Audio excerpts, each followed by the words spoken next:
queens, sisters manifesting their dreams. Get your cream by any means and beam with self-esteem. Beauty supreme and booty walk so mean. The way you fit in them jeans, you eat your cornbread and greens. Dance or a doctor, red wine or vodka. Redesign your spot and redefine your mantra. Retwist your locks and realign your chakras. Doing your squats and getting closer to God, huh? Brunching with your squad or taking a girl's trip. Adjust your crown, you God's gift to the world, sis. Celestial body, drink your water. Meditate, sun-kissed goddess, heavenly order. Levitate, tribe of Ashanti. Black girl magic, melanin popping. Whether you ratchet or lavish, whether you bougie or savage, you a gift and a treasure. You got to love a black girl getting a shift together. Black girls are getting a shift together. These black girls getting a shift together, man. These black girls are getting a shift together. These black girls getting a shift together, dog.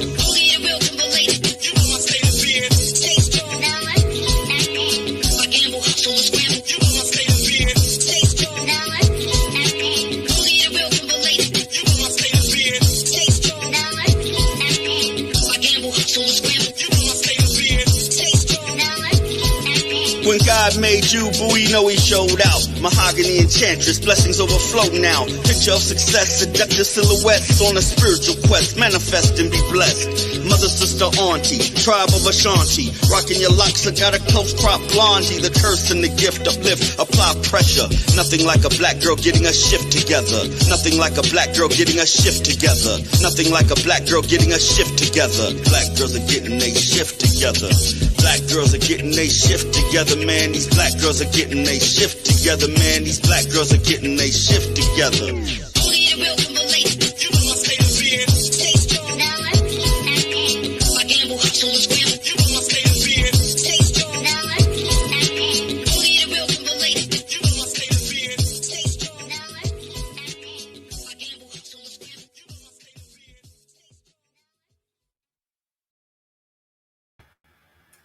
Hello, everyone.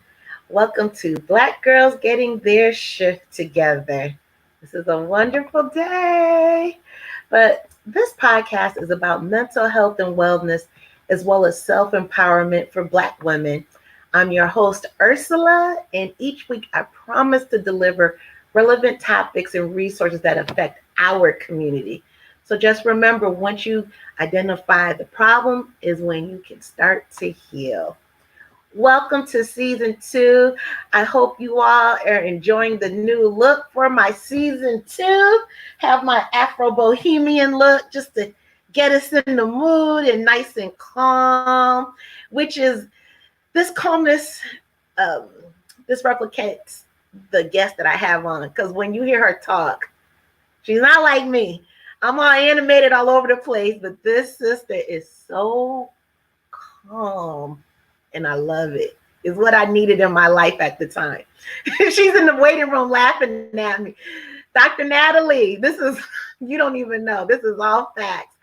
But first, before we get started, I just want you all to come in and say hello and tell me where you're checking in from. Why don't you share this video? This is so relevant, and we all need to know it's all about understanding. And I won't be mad if you started a watch party as well. With that being said, I'm going to give you a couple of, I just want you to think about this. If you can imagine you're walking in a field and it's beautiful, lush grass, and you hear a plane coming, and you look up, and it's this handsome looking plane, and the plane is dropping bombs, and the bombs have different sayings on it, and the bombs are beeline straight towards you, and the bombs are saying on it, "We're soulmates." Another bomb says, "We're twin flames." "He knows me so well." "There's an instant connection." "He told me that he fell in love the first time we met." And here's another bomb. "I never had a connection like this before." And this is a major one. "It's fate that we met." And all those bombs are just coming towards you, and it feels good. And then when this person gets you, That's when the bomb started going off. And it felt good until it didn't. So we have Dr. Natalie on the other line. She is going to explain everything what this love bombing means from a narcissist. So I am going to read her bio before I bring her on so you just know who I'm talking about. So Dr. Natalie Jones, and she's located in Oakland, California. Yay. Is that how they say it in California? Okay. So Dr. Natalie Jones is a licensed psychotherapist in California. She received her master's in clinical counseling psychology from the Chicago School of Professional Psychology on the Chicago campus and a doctorate in clinical psychology from the California School of Professional Psychology in San Francisco. She has an extensive training, education, and work experience in the criminal justice system, forensics, and medical field. She is currently in the process of completing licensure as a psychologist in California. Dr. Jones started lifetime counseling and consulting after years of working in the public sector and in the criminal justice system in 2015. So what I'm going to do is let Dr. Natalie come on and tell us a little bit about herself. I'm going to bring her on right now. Wait, y'all really check how calm she talks. This is really how she sounds. If you go on her podcast, which is called A Date with Darkness, she talks like this all the time. Hi, Dr. Natalie. Hi, how are you? That's a good introduction. Yeah. I don't think I've ever been introduced like that. It's good to see you. Thank you for coming on.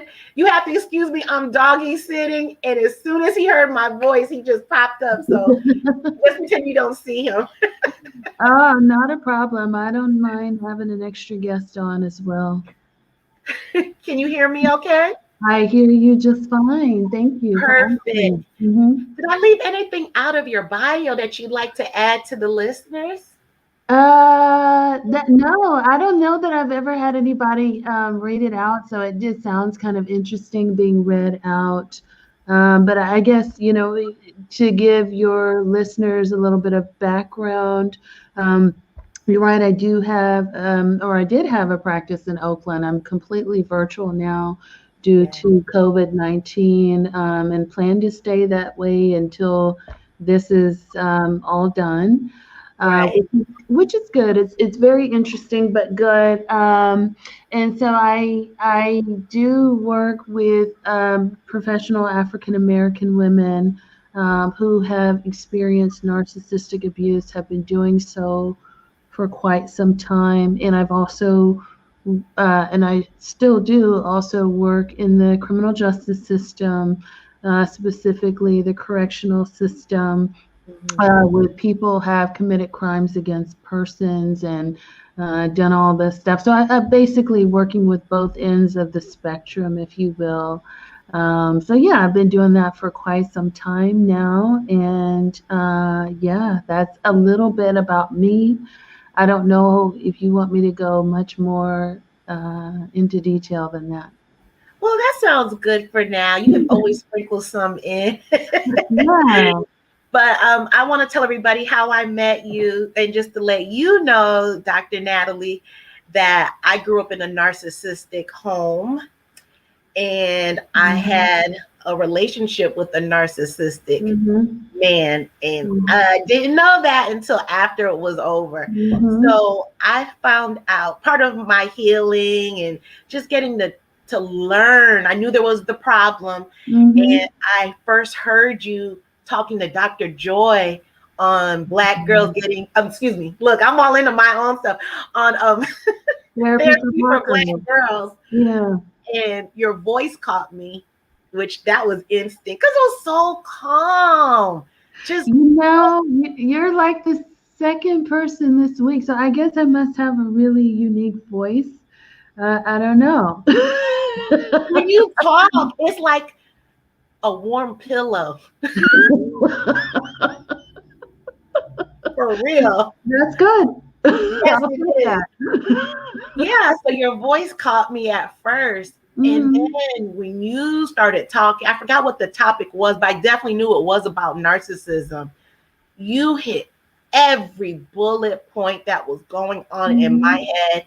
And that's when I started following you on your podcast. Wow. And I did a deep dive. And when I say I binged on at least 75% of your episodes. Oh, wow. Yeah, it's like that.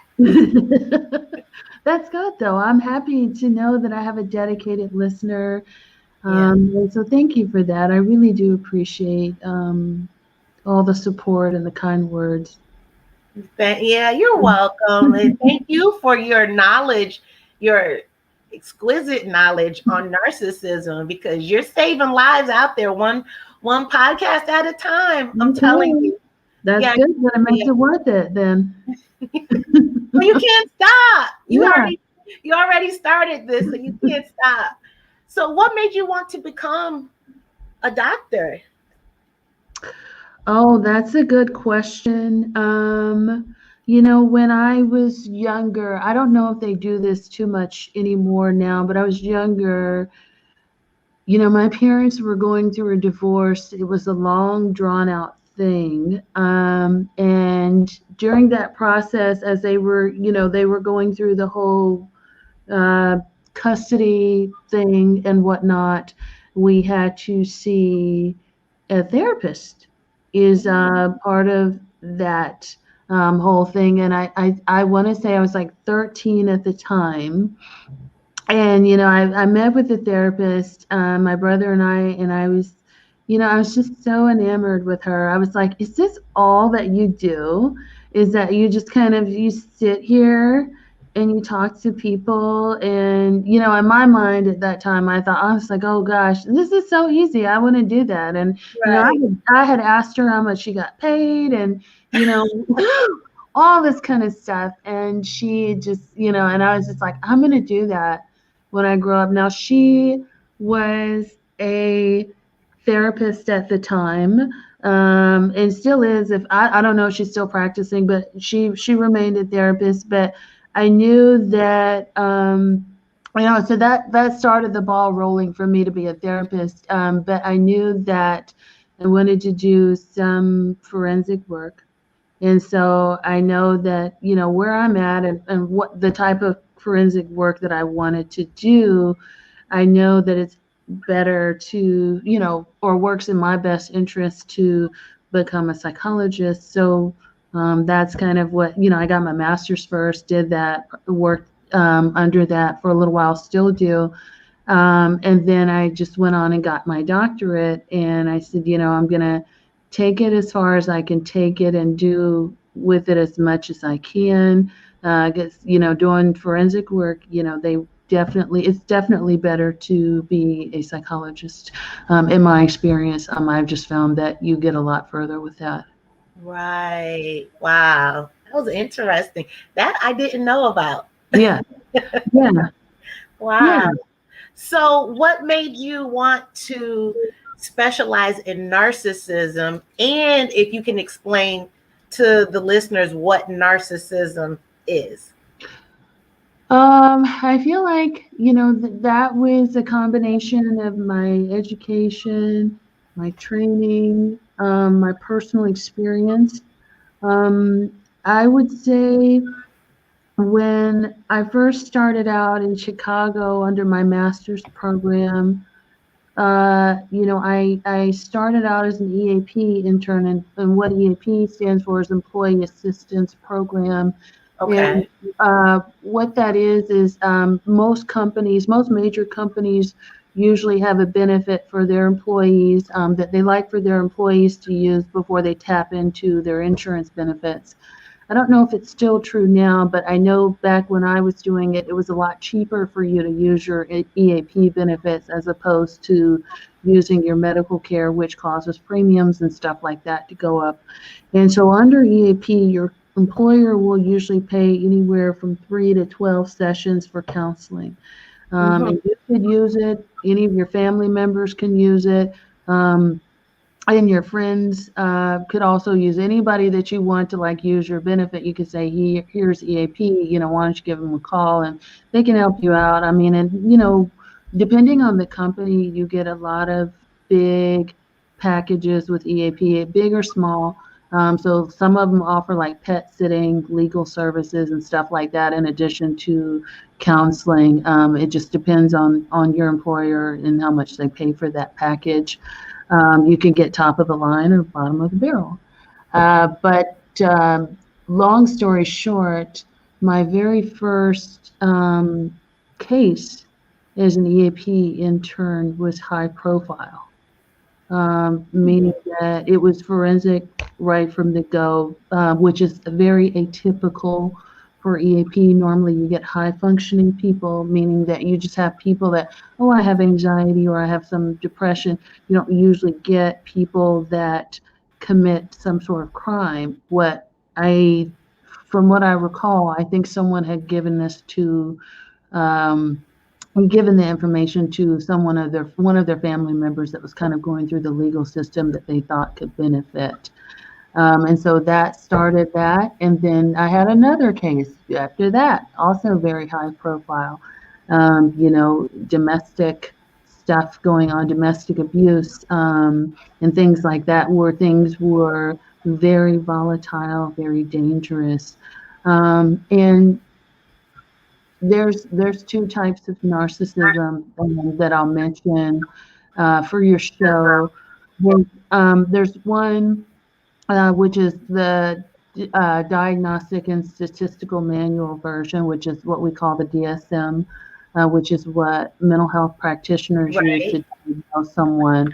And with the DSM, there's narcissistic personality disorder, which is, I'm going to mention that because when you hear people talk about narcissism now, it's mostly a buzzword to describe some characterological traits. Is not under the true definition of someone who has narcissistic personality disorder, if that makes sense. No, I'm trying to use it in the most simplest terms possible so that your listeners can understand. But when we're talking about narcissistic personality disorder, we're talking about someone who is grandiose, someone who has extremely manipulative characteristics. Usually they're very entitled, and they lack empathy. They think of themselves as special or one of the best, there's other things that kind of go into that, but just to kind of sum that up, that's what we think about. And that's not a comprehensive definition of narcissistic personality disorder, but just to break it down, those are kind of some of the main trigger points that you're looking at. And folks with true narcissistic personality disorder very seldom go to therapy unless they're mandated. Or unless it's like 1 or 2 sessions and they're trying to fulfill some sort of obligation with a spouse, just to say, hey, I fulfilled my duties as a husband or wife. I went to 1 session, I'm out, versus what we call the buzzword narcissistic, right, in society, which is a lot of what I write and talk about, because that's what people identify with, is really just someone who, again, can be manipulative, but most often they lack empathy also, right? And usually people describe it in the way that they feel from experiencing this person, meaning that this person has literally put them through the emotional ringer by doing all of these things to them, excuse me, I meant to turn that off. Gaslighting, right? Gaslighting is a form of manipulation, which, there's modalities within even gaslighting, which is, triangulation, where they try to get other people to align with them and go against you and call you crazy. And, they manipulate you that way or they lack empathy, meaning that they don't Mhm. care about you and your feelings, and all they care about is themselves and what they can get out of the relationship. That could be sex, that could be financial means, that could be whatever is going to benefit them for the moment. And a lot of times there's huge acts of betrayal there. Okay, sorry. There's not a lot of connection there. Okay. And yeah, so yeah, I'm sorry. I'm trying to get this squared away. My phone turned off. I thought I turned it off. But No yeah, so that's worries. kind of So let that. me ask you this. What in particular? I'm sorry. Say that one more time. You went out there.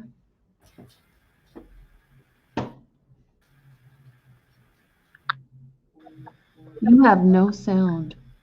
I'm not What sure in what happened. what is love bombing for people who've never been in a, or for people who do not know that they are in a nurse?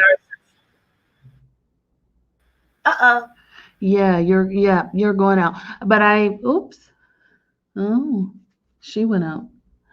Um, I still see the live button, so I'm going to continue to talk because I'm assuming that we're No, still I'm on. here.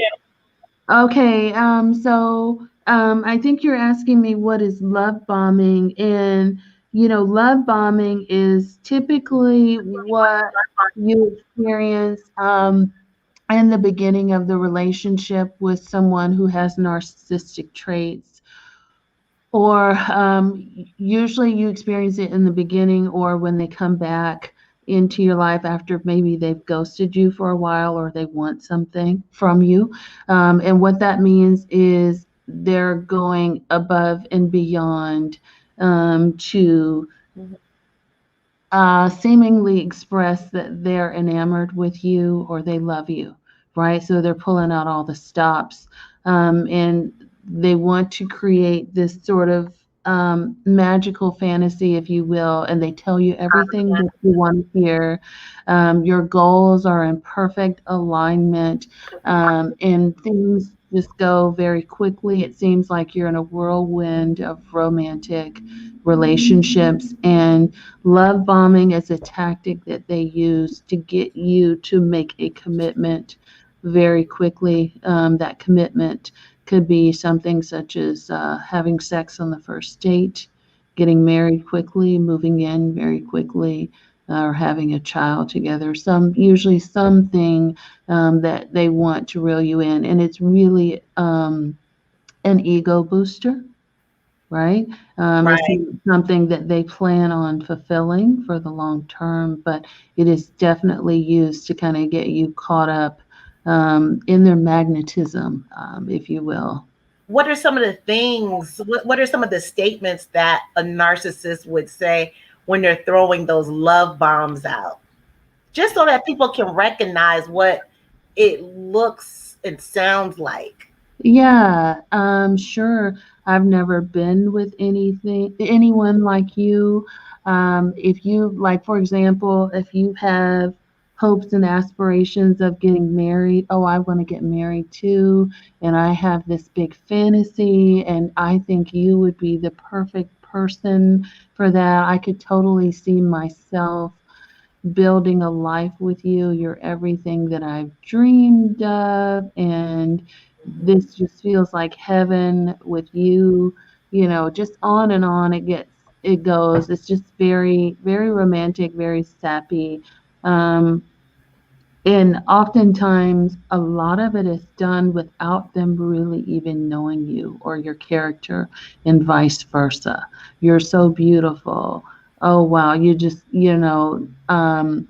I may have dated other women or other people before, but until you came into my life, I never really knew what love was, that kind of stuff. While you're talking, all I hear lies, lies, and more lies, because that's all they're doing. Yeah. They, it's a show, it's a production.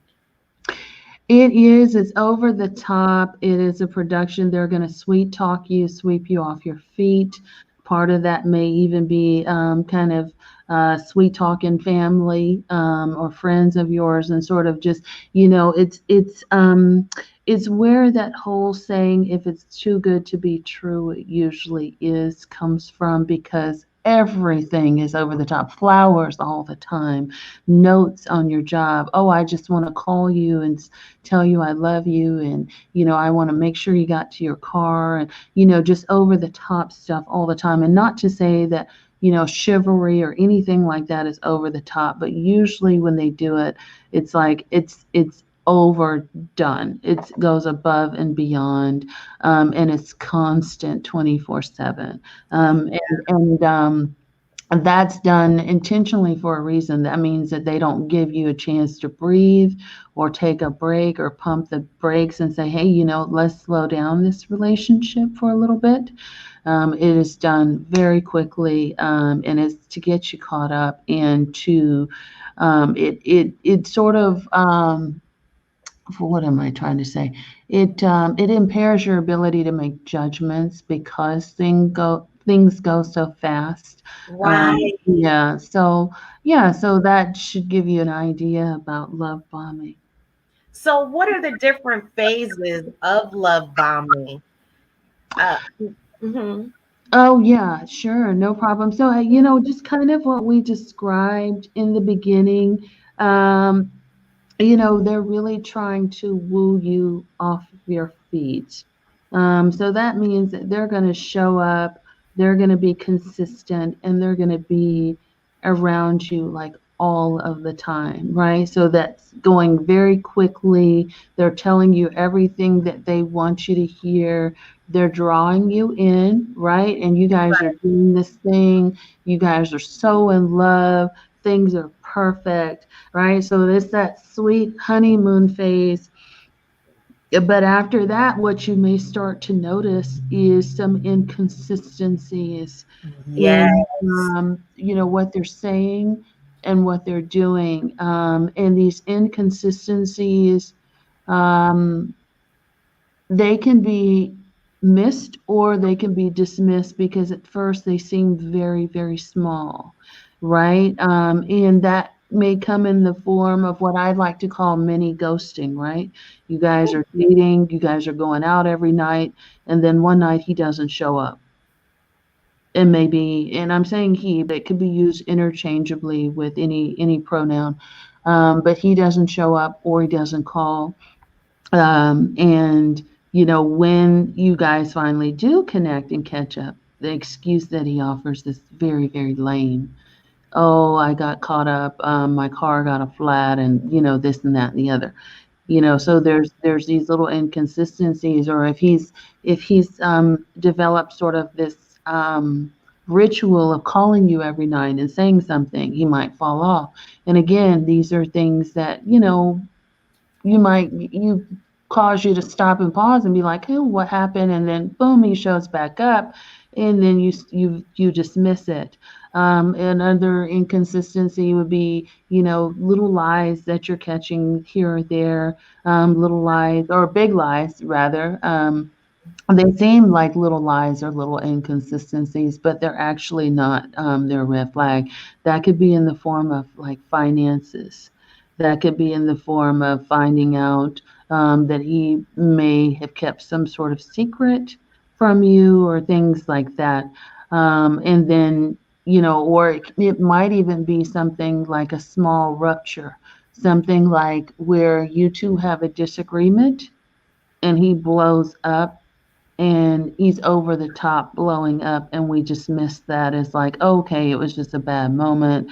Bad He's stressed out, or it's this and that and the other, and we dismiss it as like a one-off occurrence, right? Or because he instantly goes back to being sweet.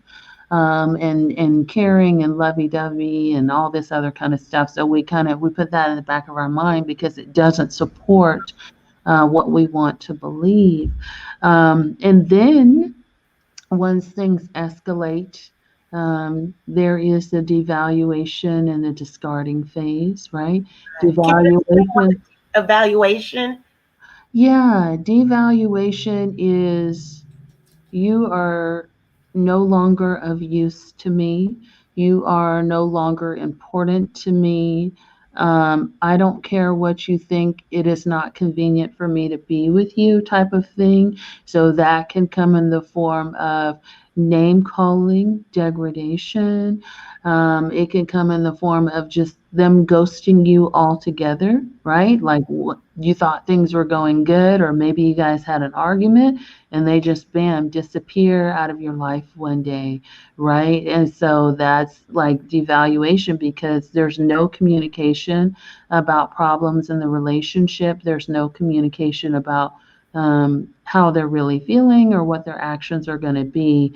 Um, it could be that they're openly flirting or engaging in some sort of romantic or sexual contact with someone else, like they're not even trying to hide it from you and they do it in front of you, or they dismiss you, or it could be in the form of, I'm not introducing you to my family or friends, or I don't want you to be a part of my life, and I'll contact you when I'm ready. Very similar to ghosting, but not quite the same. It's more or less like I'm going to keep you on the back burner, and that we'll have the kind of relationship that I want us to have. It's not going to be one where we're mutually exclusive or we're mutually respectful of each other. It's like when it's convenient for me, type of thing. So it can come in the form of many different ways. They may not come home one night. That could be the thing. Or discarding. Discarding means that they've vanished altogether. They've completely started a new relationship with someone else. Um, if you're going through a divorce, it can be very high conflict, and they're pulling out all the stops to keep money or keep from supporting you. They don't show up for their children, right? So they can be very neglectful of that, but yet say that they're a wonderful parent. So that shows up in a variety of different ways, but usually discarding means that you are no more to them. Like they're done with you completely. And it's almost, you do, I think for most people, when they are discarded, they actually do feel that way, like they're a piece of trash. You're often left wondering, well, damn, did this relationship, was this real? Did I actually even matter to this person? Did they ever truly love me? I No, mean, they did not. yeah, so that's usually how you're feeling when you're being discarded, is you're usually questioning everything. You're questioning your reality. You might be questioning the relationship, the true existence of the relationship, right? And because maybe they've removed you off of all social media, it's almost like you never existed to them. Or they could be just running your name through the mud with mutual friends or family or anyone and everyone who will listen. They could have moved on with someone else, or they could have moved in with somebody else or married someone else. And it's usually you definitely feel, for lack of a better word, bamboozled. It's just kind of like, where did that come from? Like, what is going on? But it's very clear that they have moved on from you. Wow, that's a lot. While you're talking, all I can hear is red flags, red blankets, and it's what we choose to see or not see. And Mm-hmm. they are predators.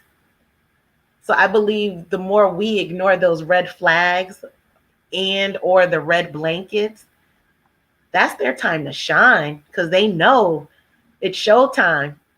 And I believe that's when they crank it up. That love bombing even more. They're throwing out more bombs, and wow, Yeah, it's something else. yeah, And it is. I've Really even does a number on people, on their self-esteem. yes, Whether or not they can trust themselves, trust other people, be in relationships. It really does a number on people, and it often leaves, um, you know, the people that I work with are usually very devastated. They could be devastated for quite some time. I'm talking about years, where they feel devastated, and they just feel like they don't necessarily want to be in a relationship anymore, or they just can't trust, or they just have such a bitter taste, in their mouths from being in a relationship that was so hurtful to them. Have any of your clients ever said that they felt overwhelmed by the love bombing intensity? Or did Oh, they really love yeah. it because they never Oh, had it yeah. before? It depends on where they're at in their healing, right? Because I have people come in, that they're not sure what's going on, right? Or they may have just gotten out of a relationship and they feel a little bit saddened by getting out, and then all of a sudden they'll get into a new one where the same thing is literally happening over and again. And so they need to be counseled or educated on what's happening, and also how to implement boundaries there, because there is a fair amount of education. Because what you have to remember is that even though, it's kind of like, looking at the DSM, our Diagnostic and Statistical Manual, right? When you read about psychiatric disorders, you're reading about them in a book. They're very black and white, right? And it's not until you see a living, breathing person with that actual psychiatric disorder that you're actually going to see things come alive. And it might not necessarily follow the textbook verbatim, but when you see it as though it's gonna be a different experience as opposed to reading it. And it's very similar for someone who's caught up in a narcissistic relationship. If you haven't done a fair amount of education or a fair amount of healing, right, or you're just starting to, it's very easy to repeat that same cycle over and over again. But I do have people, despite that say that they are overwhelmed, by the love bombing, or that they want to slow things down. Or I have people that are just like, I am in love. He's telling me everything. He's a perfect gentleman. He's paying bills. He's giving me money. He's doing everything. We're going away on a romantic getaway. Everything is right. This is how love is supposed to be, right? Because they get caught up, right? They got that good feeling going on and they want to keep it going. So it depends on where they're at in their healing, process. I'm laughing because on your Facebook group, I remember you posted, um, like, what were some of the side effects from being with a narcissist, and about the trauma fog. That blew my mind. And when I listen, or excuse me, when I read some of the comments, it's all consistent. One, because I grew up in that, so I get it. But it's amazing just when you think you're the only one, and you could be It's sleeping with not. one right now. You don't even know it because that Mhm. trauma fog is so thick, and it just clouds your judgment, your eyesight, your hearing. Yes. It's rough. Mm-mm. Absolutely, it is. It can be very rough, be very, you know, because usually what happens is, for people who've been hurt in a relationship, a lot of times what they'll do is they'll distance themselves, right? Or they'll kind of recluse a little bit sometimes, You right? mean distance himself from family and friends, or distance himself from the narcissist? Both, or even just like dating, in dating overall, right? You might take a break from dating, or you might not be an experienced, person in dating anyway. And so what happens is, people, when they take a step back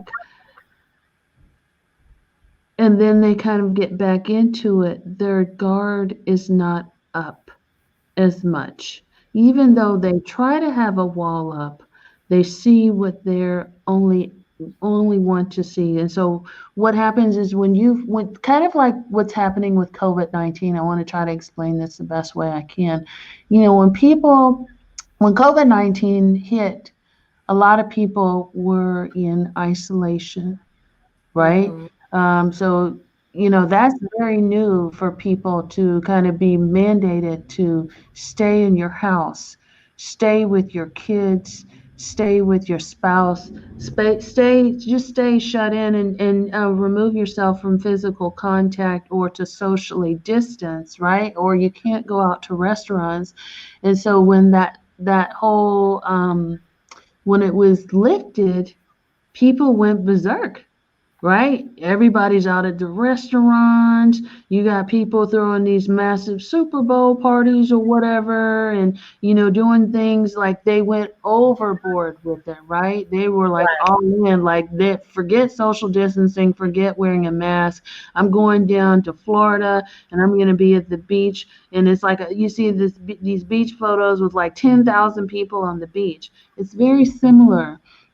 It's very similar for people that a lot of people that kind of get caught up in these relationships is that they may isolate or they may not be as experienced or what have you. And I'm not saying that's the case for everybody, but for a lot of people that I've talked to or that I've worked with, a lot of them don't have very many friends, or they may have grown up in very restrictive um, parental households where they weren't allowed to date or they weren't allowed to do things socially. And so for them, this is a new experience. You have people that may be very religious. Again, nothing wrong with that. But if you have very strong spiritual beliefs, then you kind of are a lot more conservative. And so then when you kind of get with someone like this, and then they're telling you everything you want to hear, it can be very I don't want to say easy, but that's part of how manipulation works, is that they pick at the most vulnerable aspect of you and they use it to their Yes. advantage, right? They sniff it out and they use it to their advantage. If you're spiritual or religious, I am too. And then you find out later that they don't even go to church and have never been, but they'll tell you that, like, that's how that works. In the simplest language, it's the art of the con. Yes. Mhm. I believe people would think, like you said, the art of the con, you would think of someone love bombing like Jim Jones or, Mhm. these spiritual leaders. Absolutely. Yeah. Right. A And cult. Yeah, that's how a cult works. A cult works with people that have been forgotten, discarded. They're not usually with people who are in a cult. They don't usually have a very strong support system for the most part, or some that do, it's very limited. Or again, the cult promises you to take you to the promised land and all this other kind of stuff, and that's how it works. So that there are very similar elements. Jim Jones is very narcissistic, but that's how that worked, is that he told people what they wanted to hear, but he was also very coercive with drugs and other things like that. But again, when he took all those people over to Guyana, you know, they were isolated. They that's were right. away from their family. They were out in the middle of nowhere with no support. He blocked all communications. There were a couple people who were able to kind of connect with the U.S., which is why I think it was a senator or governor or someone from San Francisco went up there. But again, for the most part, those people were out in the middle of nowhere. Right. Yeah, and they take advantage of that isolation. It also reminds me of let's see, Charles Manson or David Koresh. I Yeah. believe they use love bombing as a weapon They also. definitely used it, and then if they're not isolated to begin with, they definitely work on isolating them after they get together with them. I mean, because isolation is the key. Because if you have people that are savvy in your life, or people that are checking in with you and that care about you, a lot of times they're going to be like, "What's up?" Like, Yeah. what's up with this person? Like, I don't trust it. It just sounds a little off to me. And so, oh, you have a friend that's like noticing those red flags. Oh, she's jealous of you. So they'll try to put some distance or drive a wedge. They're jealous of us. They're no good for you. They're an alcoholic. They're this, they're that. And definitely try to, degrade the other person or make you sort of dismiss that and drive a wedge between you and that relationship. So isolation is key a lot of times to making that work. Right. And if anybody still doesn't get what Dr. Natalie is saying, think about how a pimp or a gang leader uses love bombing. It's the same thing. And they encourage loyalty and obedience to Mm-hmm. get their Mm-hmm. followers, get their gang members, get Mm-hmm. their women. Same thing. Yeah, there is a part of that, that coercive control, again, where you take away a person's need and make them very dependent on you. And that can definitely work, or that does play a part in a lot of relationships where narcissistic abuse occurs, especially, with um, people that are being sexually abused or in family dynamics, you see it a lot. But also in relationships too, especially high conflict marriages where that spouse has decided to walk away and they want to deplete you of all the financial resources or make sure you don't have access to the financial resources and things like that. So yeah, that definitely plays a part in a lot of things, or just even with parents. I've seen a lot of cases where parents coerce their children and get their children to do things. I wrote Yeah. about it in my dissertation. There was, I did my dissertation on African American women who were psychologically abused by their parents while growing up, and what, Really? yeah, let me see. Some of the cases of coercive control that I recall were some of the women, especially with their mothers. The mothers were asking them to lie to people to try to get, you know, money from the church, or Hey. make up stories to, you know, try to get people to pay their bills, and appearing to be a sympathetic broken child. There was one woman that I interviewed. Her mother uh, asked her to commit fraud for her, so there was a lot of crimes involved where she was actually committing fraud. Her Really? mother had fraud to get money and you know, pay bills or, buy her mother's love essentially. She ended up having to do time for that, I think, several times. But, that's more, those are some of the cases where coercive control comes in. And usually, working with people who committed fraud crimes, those are usually the most difficult to treat because usually that's a family thing or a generational thing. Not always, but with some of the people that I've worked with, a lot of people with women, especially Black women that I've worked with, a lot of times what you'll see is that their mothers and grandmothers did things so that it's an expectation that you're going to steal or you're going to commit this crime to support the family. And it's really this thing like, they would talk about how their mother taught them how to shoplift. And so they would, they knew how to scout stores for, I forget what they call the security people, but, I just ran groups and stuff like that where women would talk about, just, how to do that and just look for that. And then, but also too, just in my dissertation, they went very much into that, how they were basically groomed to do these things. Yeah, for love, I guess. How distorted and dysfunctional is that? Wow.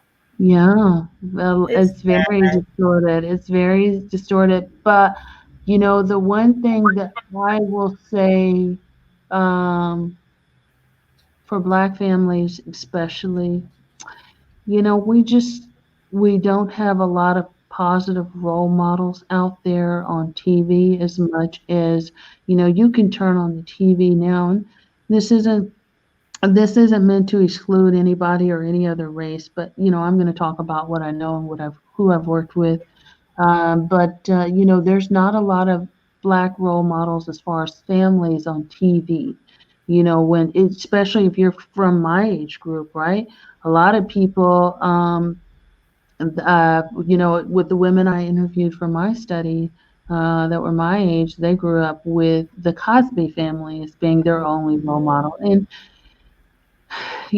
gotta love the Cosbys, but that's not real. And I mean, it, if you want to look further into it, look at where Bill Cosby is now, right? That's a true narcissist too, right? Or he's been, Really? I mean, just with the giving the women the pills and all that kind of stuff, right? He's in prison for that. So I mean, but that's it wasn't realistic to them. I mean, if you grew up in the 90s or early 2000s maybe, then you might have had like the oh gosh, I can't remember, the Urkel family or something like that. But there's not a lot of role models in which people growing up could look up to, and so that's part of the difficulty with finding healthy forms of love, because you know in order to do that, people need someone that they can connect with and idolize with, especially young Black girls and young Black boys too, because I do feel that young Black boys experience a good amount of abuse as well. Not all of them, but quite a few that I've also worked with. But yeah, I definitely think role models and mentoring, um, but seeing how healthy forms of love and affection are expressed Right. um, in the family, there needs to be more of that. So to I'm very solution based, so we're going to start wrapping it up because our special guest is off the chain right now. Yeah, He's trying to make a guest appearance, but yeah, I'm very solution based with my podcast, with my platform. So what is something that someone can do when they realize now, like, hey, I may be in a narcissistic abuse, or they know for sure they are in one? What is a plan of action that they can do today, like right now, even if it's something small? What can they do, or a thought process to get the ball rolling? yeah. I think there's a few different things. There's a lot of great self-help books. You can start Mm-hmm. there, Amazon or your local library. A lot of libraries have electronic books that you can check out without even paying anything. So Mm-hmm. doing that, or getting something like on your Amazon Kindle, because my Kindle is on my phone, so that's one thing. In addition to reading a lot of great self-help books, there are a lot of great podcasts out there that you can listen to. Those are also free. Websites that I know of specialize. one great podcast. Aside from my own, Right? but can you tell everybody about your podcast? Yeah, sure. My podcast is called A Date with Darkness podcast, and it focuses on a narcissistic abuse, educating folks about what that is, elements of abuse, and the healing aspects as well. So we want you to be able to heal from it. So I definitely do a large variety of shows around different types of healing, different types of abuse and trauma that one experiences in a relationship. And a large portion of my guests are licensed and trained therapists and psychologists, or people. Usually, I have people with licenses, so they're credible professionals for the most part. There are, a few shows sprinkled in there where people are sharing their own experiences with narcissism, or so there is some of that as well.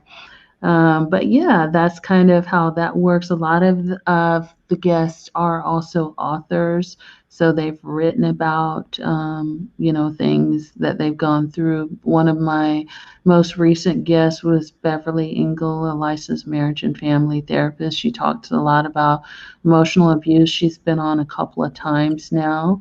I've also interviewed the great Dr. Joy Harden Bradford from Therapy for Black Girls, right? She's Um, amazing. Her yeah, spirit. I met her. She had a conference here in Atlanta. Uh, about yeah, yeah, I want to say in 18, 19, doesn't yeah, matter. But she had a conference and it was amazing. There were about 200 beautiful brown women that were there. yeah. And that's where I met Dr. Ayana Oh, Abrams. yeah. Oh, Isn't yeah. she amazing? She's a They're firecracker. all amazing, and a lot of Oh, people may not know, but Joy and I, what do I want to say? We started podcasting together, and we actually worked together to kind of help launch our podcast together. So, I knew Joy when she was starting her baby. I want to say it was 3 years ago now. And I'm just so amazed and so proud of her. isn't It, she? yeah, She it's just me. skyrocketed. Yeah, she and I and two other women, Janae Taylor and Vina. Oh gosh, I can't remember Vina's last name. I don't want to be a bad friend, but I can't remember her last name. It escapes me right now. But all four of us, we Is her name started. Abina? No, Do you? Vina, Oh, I don't know Vena. who she is. Yeah, and I can't remember it because I think she changed it. So that's part of the problem. But anyway, yeah. So that's a little fun fact there. I did not know that. No wonder you all had such good chemistry when you were on each other's Yeah, podcast. yeah. Anytime Joy is in the Bay Area, yeah, that's my girl right there. Oh my God. Look, Dr. Natalie, tell Dr. Joy I would love for her to be on this podcast. Yeah, Tell her we Joy is both live big in time. Atlanta. She's big time, and Joy is going to be the next. I mean, she already is the next big, celebrity psychologist. She's doing it great. I couldn't be more proud of her. She's amazing. Yes. Well, you are amazing as well.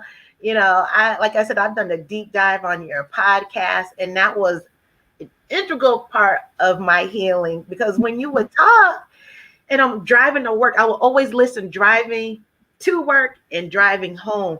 And I'm literally driving, and this is how I would look when I have my aha moments. Yeah, That's what that means. absolutely, I absolutely. Well, thank always you. had a light bulb moment. It was something else. No, So it's good. I'm I happy actually went on to withdrawal when you took a hiatus from your. hear.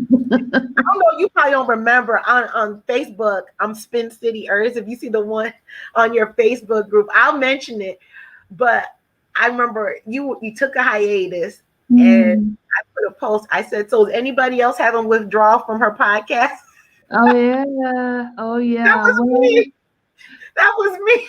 yeah, well, there's a lot of great, fabulous shows to come. I've definitely been working and planning and got some great guests lined Mhm. up for the show. So it's I've definitely been trying to be a lot more creative in terms of the guests. So I think, even with the next one I have coming out here, I think a lot of people will really like it. I'm not trying to toot my own horn, but I definitely try to You get, need to. yeah, You have some good information. yeah, You need to. yeah. Yeah. Mm. Well, I'm going to wrap it up. I just wanted to really, again, just thank you so much for coming on. Mhm, You said mhm, yes. And then when we reconnected, mhm. my hair stood up. I was like, oh, yes, She's I coming know, on. yeah. Yeah, so you are a gem to this community, and please continue to save lives one podcast at a time. No, And thank you you. definitely qualify as a Black girl that got her shift together. Oh, wow. Thank you. So, because my special guest is trying to go outside, we are going to end it now. So, you have a good evening, this dog. Thank you. But thank you so much, and I will check back in on your Facebook group or continue to check back in on it. Thank you so much. Thank you. Take care, Dr. Natalie. Bye. Bye.